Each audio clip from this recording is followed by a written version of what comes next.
balita dahil matapos ang halos 4 na dekada. Ang #1 tabloid di lang radyo, TV na.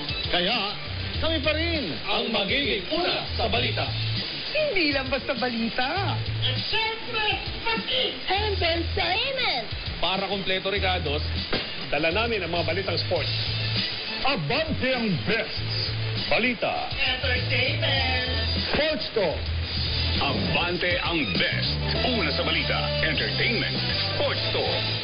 Legal remedies before any foreign extradition or surrender. So, at itong resolusyon na ito ay siyempre kinabibilangan ho itong katayuan ni Senator Ronald Bato de la Rosa. O yun ho. At ang layunin ng nasabing resolusyon ay siyempre magkaroon po ng katiyakan at mabigyan po ng sapat na proteksyon ang isang Pilipino at yung kanyang karapatan sa ating saligang batas ng due process. O yun ho. So isa po yan. At ang pangunahing may akda ho rito ay ito pong si minority leader minority leader Alan Peter Cayetano. At yan po adopted on March 17, 2026. Ibig sabihin ay inaprubahan po mismo ng Senado.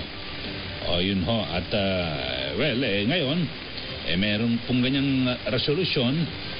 Siguro marahil ito po ang pinagbabasihan ngayon ng bagong mayorya dyan po sa Senado.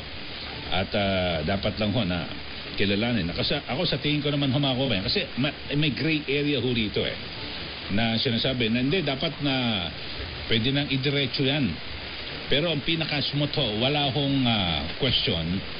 Ako sa tingin ko, sundin na lang po natin na kung saan dapat kumuha muna ng warrant mula po sa lokal na korte dito po sa ating bansa para wala nang masabi na pag-abuso, kung ano ba, etc. So yun po ang pinaka-importante, di po ba? At siyempre kasi kung meron na pong in-issue na warrant yung lokal na korte dito po sa ating bansa, wala na tayong magagawa ron.